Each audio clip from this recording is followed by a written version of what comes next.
नमस्कार दोस्तों, स्वागत है आप सभी का आपके चैनल मैथ विजय पर। मैं विजय आप लोगों को टीसीएस पैटर्न से पूछी जाने वाली एसएससी जीडी 2019 के सारे क्वेश्चन सॉल्व करवाने का काम कर रहा हूं और कंटिन्यू मुझे फॉलो करते रहे, मेरे चैनल को फॉलो करते रहे ताकि मैं आपके लिए और भी ज़्यादा बेहतर काम कर सकूं और आपके लिए कुछ ज़्यादा बेहतर मात्रा में व्यवस्थाएं कर सकूं।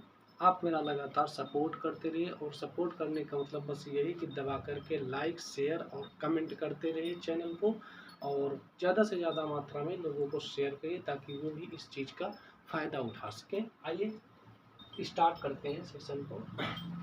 पिछले वाले वीडियो में मैंने आपको क्वेश्चन नंबर 9 तक कंप्लीट करवा दिया है। उसके आगे ये क्वेश्चन दिया गया है और इसमें कह रहे हैं ये रेशियो का क्वेश्चन है। कहता है कि ये CUVW ये 3 डिजिट 4 है और इनका रेशियो 2967 है तथा यस CUVW का जो आंकिक मान है वो कितना है 864 है, 8664। तो कह रहा है कि ये CUW का जो मान है उसको आपको ज्ञात करके बताना है कि जोड़ने पर ये कितना होगा। अब देखते हैं इसको हम कैसे करेंगे। तो यहाँ पर देखो रेशियो जो कह रहा है, रेशियो कहता है कि इधर सॉल्व करते हैं SUVW। इनका जो रेशियो है, इन रेशियो का जो सम है वो कितना होगा 2964। कितना होगा 2964 होगा 296467। इनको हम क्या करें, इनको हम ऐड कर लेते हैं तो ये कितना हो जाएगा 9 2 11, कितना हो गया 9 2 11, 11 6 17 और 17 7, 17 में 3 आप ऐड करो 20 और 20 4 24। तो इनका जो रेशनल वैल्यूज है वो 24 आ गई। लेकिन ये जो रेशनल वैल्यूज है और इधर ये क्या कर रहा है, ये CUVW ये जो है आपकी ये डिजिटल वैल्यूज हैं। तो इनको आप क्या करोगे, ये रेशनल वैल्यूज हैं, रेशनल वैल्यू क्या होगी, ये डिजिटल वैल्यूज के बिल्कुल इक्वल होगी। रेशनल वैल्यू डिजिटल वैल्यू के इक्वल हो जाएगी। तो हम क्या करेंगे कि इसमें इसको इक्वल मान लेते हैं। तो हम क्या करें कि हम देखें कि ये इसका कितना गुना है। तो ये देखो 24 तिया 72, ये 72 हो गया। 72 और 72 10 82 4 86, इसका मतलब कितना है 164। 164 कितने पर आएगा 24 पंचे 120, 24 छक्का 144। तो ये कितना हो गया 36 हो गया। इसका मतलब एक रेशियो की वैल्यू कितनी है 36 है। तो ये अब आपसे पूछ क्या रहा है, यस यू और डब्ल्यू। यस, यस का मतलब 2, यू का मतलब 9 और डब्ल्यू का मतलब 7।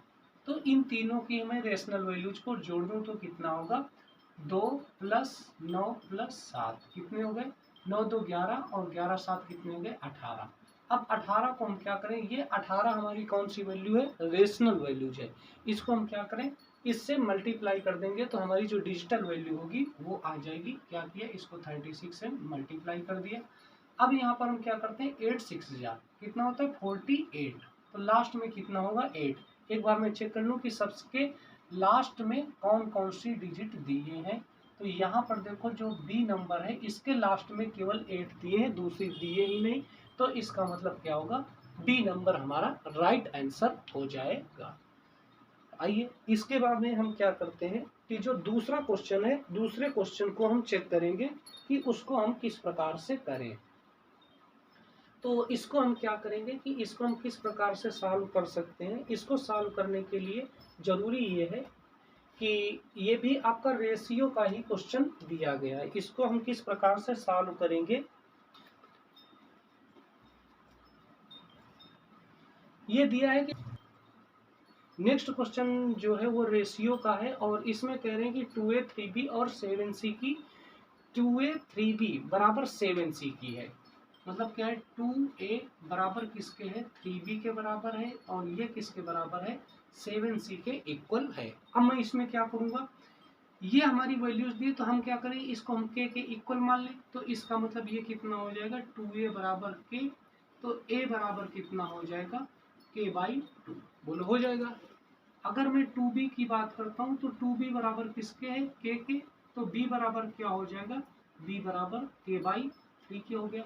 ये 3 दिया 3 हो गया। इसके बाद में ये आपका 7c दिए तो 7c बराबर k के। तो c बराबर कितना हो जाएगा k/7 के। कितना हो गया। अब हम क्या करें कि ये जो वैल्यूज हैं इनको हम एक साथ पुट करते हैं तो ये कितना हो जाएगा, इसको मैं k/2 और ये k/3 है और ये कितनी है k/7 है। इनको हम क्या करें, रेशियो ले लें तो कितना है 3 दूनी 6 और 6 सत्ते 42, 42 हो गया। तो 42 इसका रेशियो आ गया, इधर मैं इरेज किए देता हूँ। कितना हो गया इनका जो रेशियो है 237 का, 237 का रेशियो कितना हो गया 42। 42 करने के लिए मैं क्या करूँ कि इस के से ये के आपके कैंसिल आउट हो गए, तो ये आपका 42 है। 42 को मैं क्या करूँ 2 से डिवाइड कर दूँ, 42 को मैं क्या करूँ 3 से डिवाइड कर दूँ, 42 को मैं क्या करूँ 7 से डिवाइड कर दूँ। तो 2 से मैंने किया तो ये 21 हो गया, 3 से मैंने किया तो ये कितना हो गया 3 × 3 14 3 42 और ये आपका 7 × 42 मतलब 21 14 और 6, 21 14 और 6 आपका ए नंबर जो है ये राइट आंसर हो जाएगा। तो इसको हम इस प्रकार से सॉल्व कर सकते हैं। नेक्स्ट क्वेश्चन आपका दिया गया है, ये औसत का क्वेश्चन है। औसत का क्वेश्चन लेकिन इसको उन्होंने क्या किया कि इक्वेशन बना करके सॉल्व करने के लिए कह रहे हैं। इक्वेशन हम पहले इसकी बना लेंगे।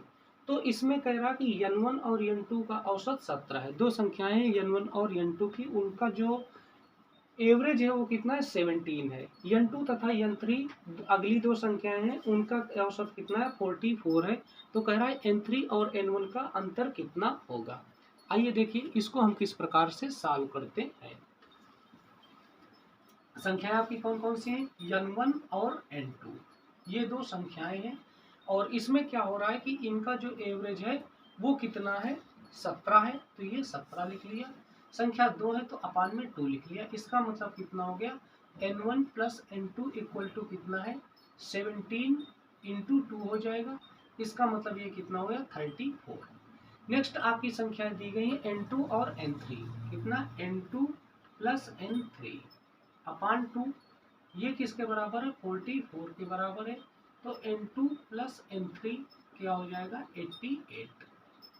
इसके साथ में मल्टीप्लाई में चला गया तो ये कितना हो गया 88 हो गया। अब मेरे पास में दो इक्वेशन है, एक ये। इन दोनों को मैं सॉल्व कर लूँ तो सॉल्व मैं किस प्रकार से कर सकता हूँ कि ये n2 n3 लिखी, इसके साथ में इसको सॉल्व कर लूँ घटा करके n1 + n2 बराबर 34। इनको मैं सब्सट्रैक्ट कर दूं। जब मैं सब्सट्रैक्ट करूंगा तो इन दोनों के कैंसिल आउट हो जाएंगे और ये n3 - n1 हो जाएगा। n3 - n1 बराबर किसके है तो 88 में 4 गया 4 और 8 में 3 गया 5, तो 54 जो है वो हमारा राइट आंसर हो जाएगा। इस प्रकार से इस क्वेश्चन को हम सॉल्व कर सकते हैं। तो जब भी आपको ऐसा क्वेश्चन मिले तो आप मोस्टली इसके लिए क्या करेंगे इक्वेशन बनाएंगे और इक्वेशन बना करके आप इसको सॉल्व कर सकते हैं। नेक्स्ट क्वेश्चन जो है वो आपका वर्क एंड टाइम का क्वेश्चन है, इसको हम सॉल्व करते हैं। इसको सॉल्व करने के लिए एक व्यवस्था है और देखते हैं इसको हम किस प्रकार से सॉल्व करते हैं। यह कह रहा कि रोहित 1/4 काम को 32 दिन में करता है। रोहित है और वो क्या करता है 1/4 काम को, ये क्या है ये टोटल काम है और ये क्या है ये 32 दिनों में करता है। जैसा मैंने आपको बताया है कि जो फ्रैक्शन होता है, फ्रैक्शन में जो आपका न्यूमरेटर होता है और दूसरा क्या होता है डिनोमिनेटर होता है। नीचे जो रहता है उसको क्या बोलते हैं डिनोमिनेटर हर, ऊपर जो होता है उसको क्या बोलते हैं अंश बोलते हैं और न्यूमरेटर बोलते हैं। तो जो आपका हर होता है, हर का मतलब क्या होता है टोटल पार्ट, संपूर्ण पार्ट, जो कुल पार्ट होता है उसको कहते हैं। और जो आप उसमें चूज करते हो सिलेक्ट करते हो वो सिलेक्ट वाला आपका ऊपर होता है और उसको क्या बोलते हैं अंश बोलते हैं। तो अब यहाँ पर देखो बेटा क्या कह रहे हैं कि ये जो आपका 4 पार्ट काम है, ठीक कुछ भी है 4 है, 4 में से ये टोटल क्या है 4 है और उसमें से आपने सिलेक्ट किसको किया है एक को आपने सिलेक्ट किया है, तो ये कितना हो गया ठीक, ये किसके बराबर है ये 32 के बराबर है। मतलब जो एक है एक किसके बराबर है 32 के बराबर है। तो कह रहा कि आप 4 की वैल्यू बता दो। तो 4 की वैल्यू के लिए आप क्या करोगे, ये एक गुना है तो आप इसका 4 गुना कर दोगे तो ये कितना हो जाएगा 32 × 4 कितना हो 4 2 जा 8 3 12 6, तो 68 आपका यहाँ पर 32 और 32 4 दूनी 8 68। तो इसमें ये आपका 64, ये आपका पहला आंसर 68 हो जाएगा। ठीक, ये आपका 32 है तो ये आपका कितना 4 3 12, सॉरी ये आपका 4 दूनी 8 और ये 4 3 12 128 हो जाएगा। तो इस प्रकार से यहाँ पर सॉरी ये आपका 4 है और ये आपका 1 to 8 बी नंबर हो जाएगा। इसको अगर हम दूसरी तरीके से भी करना चाहें तो वैसे भी हो सकता है। ये कह रहा है कि टोटल एक काम है, लेकिन इसमें से क्या होता है कि 1/4 को ये क्या करता है 32 दिन में कंप्लीट करता है। कितने में करता है 32 दिन में कंप्लीट कर देता है 32 डेज में। अब मुझे करना क्या है, एक काम करना है। तो जब भी मुझे एक काम करना होता है तो हम क्या करते हैं डिवाइड करते हैं। तो ये 32 है, 32 के नीचे हम क्या करते हैं 1/4। और मुझे जानकारी ये है कि जब भी 3 फ्रैक्शन हो जाते हैं 1 2 और ये तीसरा 3 आ गए तो पहले और तीसरे का मल्टीप्लाई हो जाता है। तो हम क्या करेंगे 32 × 4 और इससे भी हम निकाल सकते हैं 4 दूनी 8 4 3 12 1 to 8। तो इस प्रकार से हम इन आंसर को सॉल्व कर सकते हैं क्वेश्चन को, और इसका जो राइट आंसर होगा वो कितना हो जाएगा 1 to 8 हो जाएगा। अब यहाँ पर टाइम तो देखो यहाँ पर सबसे बड़ी चीज ये है बेटा कि अगर क्वेश्चन आपको इस प्रकार से मिल रहे हैं तो हर क्वेश्चन के लिए सिंगल क्वेश्चन सिंगल स्ट्रेटजी, एक चीज को आप फॉलो करके चलो, सिंगल क्वेश्चन सिंगल स्ट्रेटजी। अगर आप एक एक क्वेश्चन के लिए स्ट्रेटजी नहीं बनाओगे तो वो कहीं ना कहीं से आपके लिए बड़ी प्रॉब्लम क्रिएट करेगी। अगर द्रोणाचार्य हैं तो द्रोणाचार्य कैसे मरेंगे, उनके लिए आपको कोई ना कोई व्यवस्था करनी पड़ेगी। भीष्म पितामह अपने जीवन में लाखों युद्ध लड़े, कभी भी नहीं हारे, लेकिन उनको हारने के लिए आपने क्या किया एक स्ट्रेटजी सेट की, उस स्ट्रेटजी के तहत ही वो मारे गए। तो यही आपका भी है, यहाँ पर भी क्या है महाभारत चल रही, एसएससी करवा रही है और आप लड़ रहे हो, ठीक, लेकिन आप क्या पांडवों की ओर से लड़ रहे हो और उधर क्या है एसएससी कौरवों की ओर से है। तो उन्होंने व्यवस्था की है, तो उधर क्या होगा कि द्रोणाचार्य आपके आएंगे, भीष्म पितामह आएंगे, सारे लोग आएंगे, कर्ण आएंगे। तो सबके लिए आपको क्या करना पड़ेगा स्ट्रेटजी सेट करनी पड़ेगी। 2 चीजें आप मेरी बिल्कुल कंटिन्यू फॉलो करते रहिए। Number 1, every second count, every single second count, हर एक वो क्षण, हर एक वो लम्हा, हर एक वो पल आपका काउंट होगा। आपके जीवन में भी होता है, आपको पता नहीं चलता है, लेकिन जब आप एग्जाम दोगे तब वहां पर बिल्कुल ठक ठक ठक ठक ठक काउंट होता रहेगा। और दूसरी चीज क्या है every single question single strategy, ये आप सेट करके चलिए और उड़ाते हैं क्वेश्चनों को आपके साथ में रह करके। आप अगर ये काम अच्छा लग रहा है, ठीक ठाक मेरी बातें लग रही, समझ में आ रही, तो आप प्लीज इसको चैनल को फॉलो करिए, शेयर करिए, सब्सक्राइब करिए और उड़ाते रहे क्वेश्चन को। बस थैंक्स।